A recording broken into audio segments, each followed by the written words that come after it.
গোর্গাবুরুর কোলে আজ আমার প্রথম সকাল। মেঘে ঢাকা ধূসর আকাশ, সূর্যের দেখা পাওয়ার আজ কোনো উপায় নেই। আমার ঠিক সামনেই শান্ত জলরাশি নিয়ে জেগে আছে পারদি ড্যাম। কাল দীর্ঘ পথ বাইক রাইড করে যখন এই প্রত্যন্ত গ্রামে এসে পৌঁছালাম, প্রকৃতি আমায় স্বাগত জানিয়েছিল ভারী বৃষ্টিতে।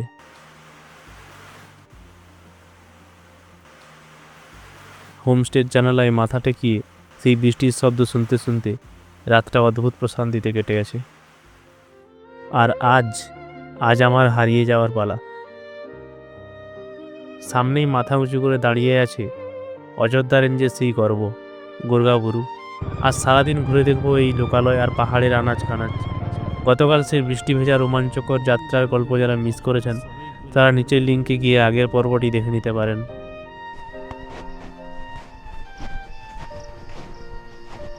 হোমস্টে থেকে বড়জোর 100-200 মিটারের পথ এই পারডি ড্যাম।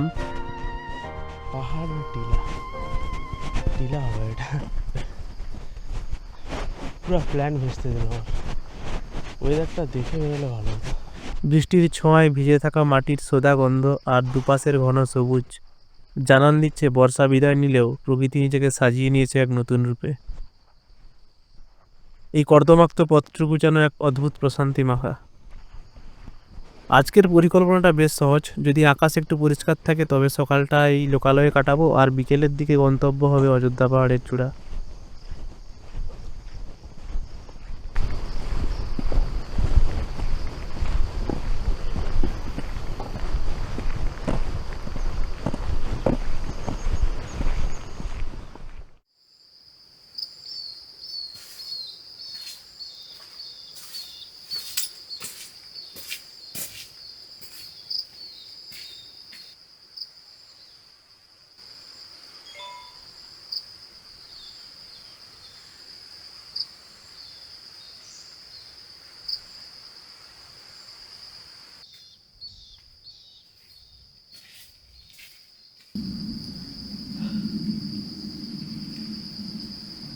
পুরুলিয়া চলে তো এসেছি, কিন্তু ওয়েদার দেখে আসা হয়নি ঠিক মতন।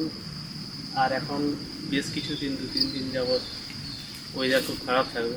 ভেবেছিলাম বর্ষাকালটা হয়তো চলে গেছে, কিন্তু বর্ষাকাল যাওয়ার নামই নিচ্ছে না।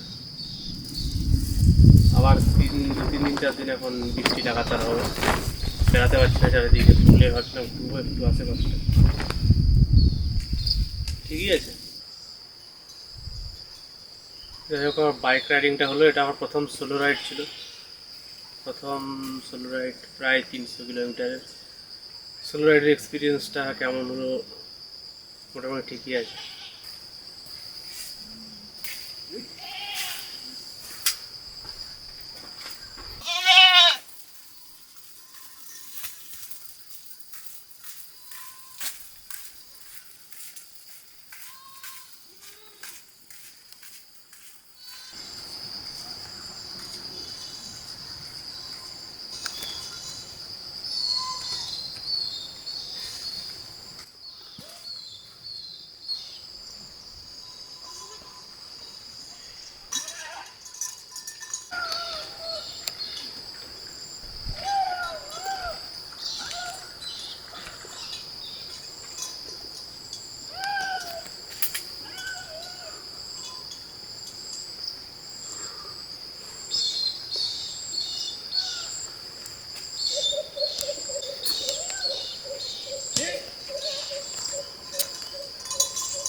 আগেকার সময়ের লেখকদের গল্প উপন্যাস এত সুন্দর হতো কেন? এইসব লোকেশনই হচ্ছে তার ইন্সপিরেশন। অ্যাডভেঞ্চার উপন্যাস।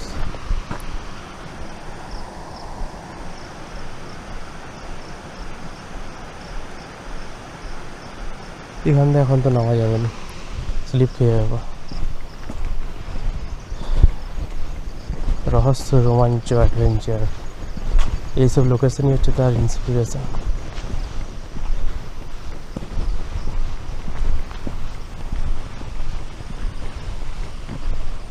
ওকে, নিচে একটা ঝর্ণা আছে,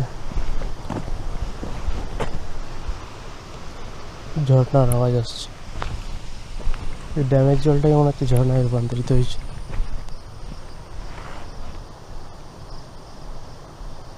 তারপর এই জলটা বয়ে বয়ে লোকালিটি দিয়ে চলে যাচ্ছে। ক্রেজি ভাই।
আবার মেঘ করে গেল।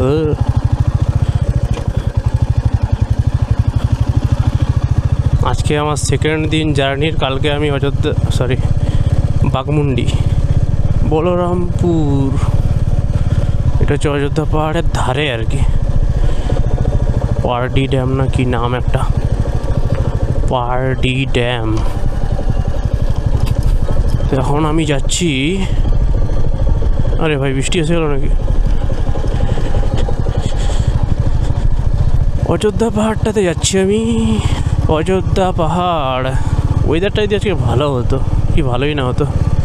ওয়েদার রিপোর্টেই বলছিল, আমি ভুল করে চলে এসেছি। চলো, আগের বারে যখন এসেছিলাম পুরুলিয়া, তখন বৃষ্টি হচ্ছিল। বৃষ্টিতে সব কিছুই ঠিক আছে, কিন্তু বাইক নিয়ে একটু বেশি সমস্যা। কেননা বাইকের চেন শুকিয়ে যাবে, যত লিউ আছে সব ধুয়ে যাবে। তো বাইকের চেনের ওয়ারেন্টি আর সব থেকে বেশি হয় এই সময়টায়। হালকা হালকা বৃষ্টি পড়ছে। কাল আবার সকালে বাড়ি চলে যাবো। এই সমস্ত রাস্তায় তোমার নিজস্ব পার্সোনাল যদি গাড়ি হয় তবেই তুমি আসতে পারবে। গাড়ি ভাড়া করে আসা একটু অসম্ভব নয়, মানে খরচা বেশি পড়বে তোমার। রাস্তার অবস্থা নেই। আমি এখানটাই ভয় পাচ্ছিলাম যে বৃষ্টিতে মনে হচ্ছে ওই জায়গাটা নদী হয়ে গেছে, কিন্তু না, ঠিকই আছে।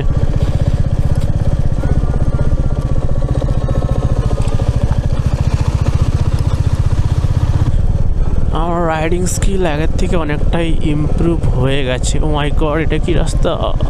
ও ইয়ে, ক্রেজি ক্রেজি ক্রেজি রুট। এখানটাই কীরকম হবে?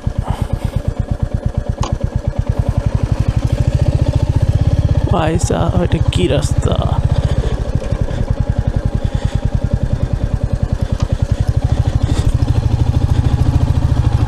ও ভাই, রাস্তাটা কীরকম টাইপের, ভেঙে গেছে, আবার জল জমে গেছে, গর্তে যে কোনো কিছু আছে না কিছু বুঝতে পারছি না। এখানে চাকা লিক হতে পারে বাইকের।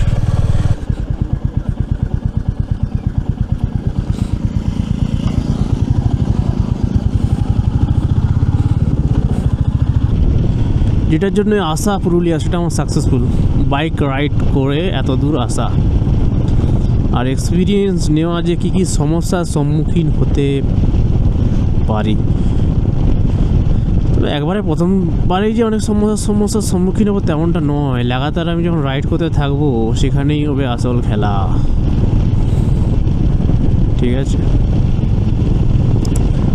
Life is not always same. ও হো হো হো হো, এই রাস্তাটা এখনও কী করে ভালো আছে আমি জানতে চাই। রিসেন্ট তৈরি করিয়েছে না কি? এখানে করাপশন হয়নি? Corrupted government. কালকে যে এলাম না, আমার পুরো দম বেরিয়ে গেছে, পা এত ব্যথা করছে গিয়ার ফেলে ফেলে, হাত ব্যথা করছে, কোমর এত ব্যথা করছে। Oh my God, what should I do? কিছু কিছু একটা ট্রাই তো করে দেখতেই হবে, যে হচ্ছে না হয়নি। অযোধ্যা হিল বলছে 27 কিলোমিটার আরও।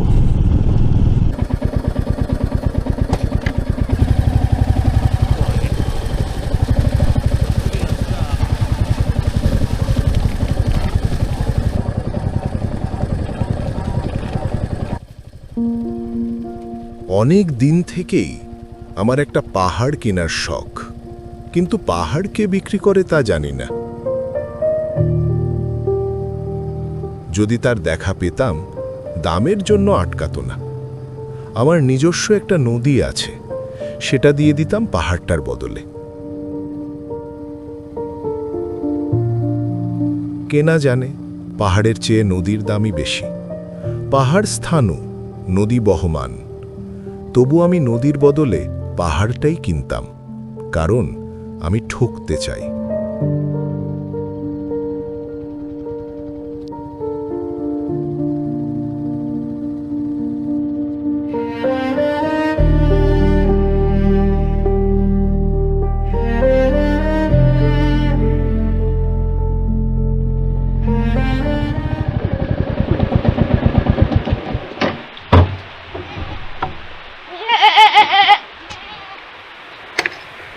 বৃষ্টি স্টার্ট হয়ে গেল।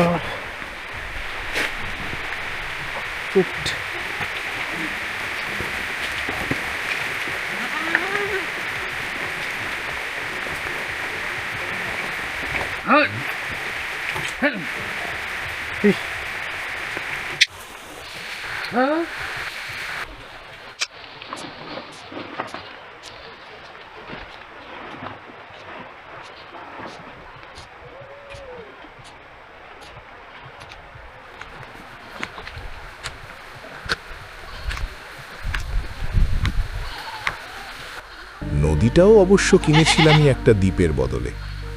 ছেলেবেলায় আমার বেশ ছোট্টখাট্ট ছিমছাম একটা দ্বীপ ছিল, সেখানে অসংখ্য প্রজাপতি। শৈশবে দ্বীপটি ছিল আমার বড় প্রিয়। আমার যৌবনে দ্বীপটি আমার কাছে মাপে ছোট লাগল। প্রবহমান ছিপছিপে তন্নি নদীটি বেশ পছন্দ হলো আমার।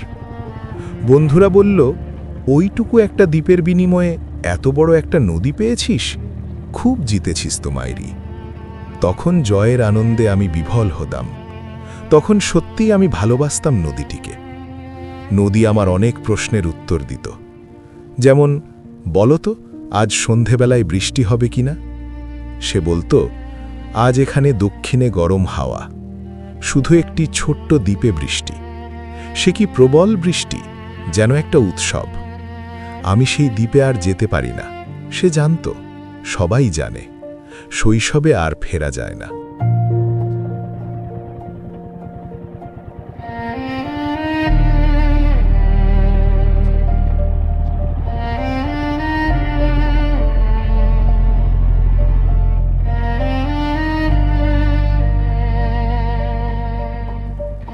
এখন আমি একটা পাহাড় কিনতে চাই। সেই পাহাড়ের পায়ের কাছে থাকবে গহন অরণ্য। আমি সেই অরণ্য পার হয়ে যাব। তারপর শুধু রুক্ষ কঠিন পাহাড়, একেবারে চূড়ায়, মাথার খুব কাছে আকাশ, নিচে বিপুলা পৃথিবী, চরাচরে তীব্র নির্জনতা। আমার কণ্ঠস্বর সেখানে কেউ শুনতে পাবে না। আমি ঈশ্বর মানি না, তিনি আমার মাথার কাছে ঝুঁকে দাঁড়াবেন না। আমি শুধু 10 দিককে উদ্দেশ্য করে বলবো, প্রত্যেক মানুষই অহংকারী। এখানে আমি একা। এখানে আমার কোনো অহংকার নেই। এখানে জয়ী হবার বদলে ক্ষমা চাইতে ভালো লাগে। হে 10 দিক, আমি কোনো দোষ করিনি, আমাকে ক্ষমা করো।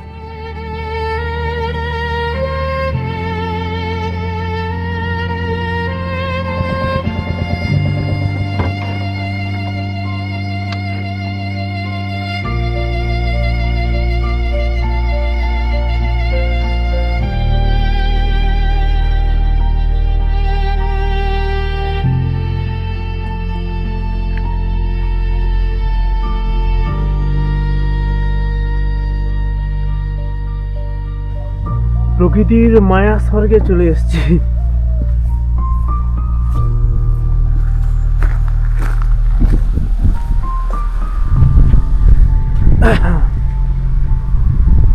এটা অনেক পাওয়ার স্টেশন।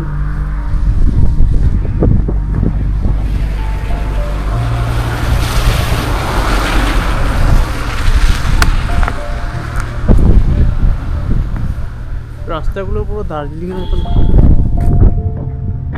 এটা আগে বোধ হয় আসেনি।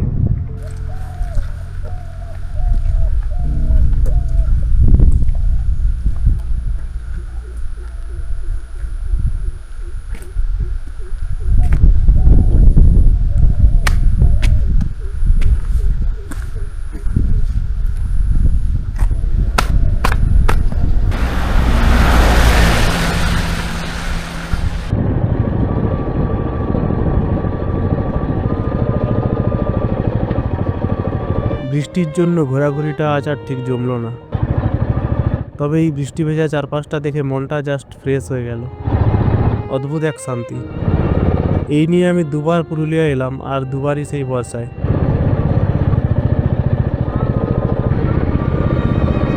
পরের বার প্ল্যান আছে অন্য কোনো ঋতুতে আসার। যাই হোক, আপাতত হোমস্টের দিকে ফেরার পালা। ফিরতে ফিরতে মনে হয় সন্ধ্যা হয়েই যাবে, আর ফেরার রাস্তাটা পুরো ঘন জঙ্গলে ঘেরা। বেশ একটা অ্যাডভেঞ্চার ফিল করছি। কোনো বন্য জানোয়ার হুট করে সামনে চলে আসবে কি না কে জানে।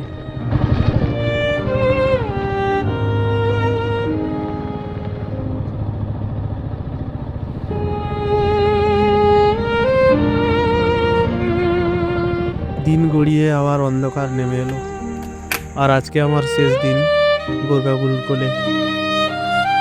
এই সোলো ট্রাভেলটা আমার কাছে একটা বিশাল শিক্ষণীয় অভিজ্ঞতা হয়ে থাকবে। একা একা প্রথমবার সামান্য একটু ভয় নিয়ে 300 কিলোমিটার পথ অতিক্রম করে পৌঁছে গিয়েছিলাম এক অজানা অচেনা পাহাড়ি গ্রামে।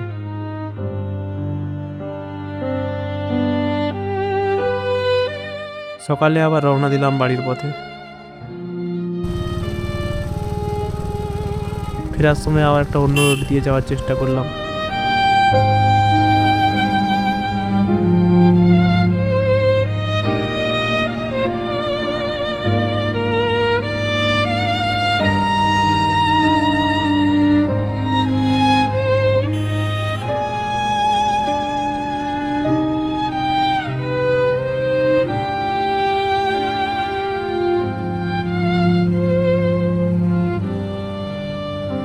আপনাদের ভিডিওটা কেমন লেগেছে কমেন্টে জানাবেন। যদি ভিডিওটা ভালো লেগে থাকে আর ফিউচার অ্যাডভেঞ্চারে আমার সঙ্গে সঙ্গী হতে চান, তাহলে চ্যানেলটিকে সাবস্ক্রাইব করুন। দেখা হবে খুব শীঘ্রই আবার একটি নতুন অ্যাডভেঞ্চারে।